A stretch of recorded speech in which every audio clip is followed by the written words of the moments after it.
గాంధారి నోము. ఇది పెళ్ళైన ఫస్ట్ ఇయర్లోనే మ్యాక్సిమం అందరూ నోముకుంటారు. లేదు అనుకుంటే తర్వాత మనకి కుదిరినప్పుడు చేసుకుంటాం. ఇది మూగ నోము అంటారు. మాట్లాడకుండా ఉండాలి ఇది అందరికీ ఇచ్చేవరకు. ఇది చేసుకుంటే ఒక సంవత్సరంలోనే 3 సంవత్సరాలు చేసుకుంటారు. లేదు అని అంటే 3 ఇయర్స్ చేసుకుంటారు.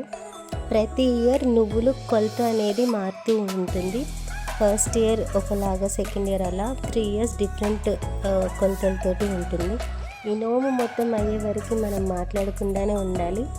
ఫస్ట్ మనం వచ్చిన ముత్తైదులకి పసుబొట్టు ఇచ్చిన తర్వాత వాళ్ళకి చేతిలో దీపం పెట్టి మనం చెవిలో వాళ్ళకి చెప్పాలి ఈ మాట: చేతిలో దీపం, చెవిలో గోప్యం. ఇలా చెప్పి ఆనాడు గాంధారి నోముకుంది, ఈరోజు నేను నోముకుంటున్నాను అని చెప్పి వాళ్ళకి ఇచ్చి వాళ్ళ ఆశీర్వాదం తీసుకోవాలి.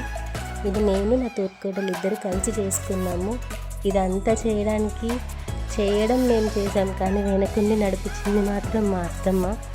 తను మా ఇద్దరిది అన్నీ ఉండి చూసుకొని ఎలా చేయాలో చెప్పుకుంటూ మేమిద్దరం ఇస్తున్నప్పుడు మళ్ళీ మిగతా వాళ్ళకి పసుపు పొట్టు నోము అన్నీ ఇచ్చి కంప్లీట్ చేస్తాం.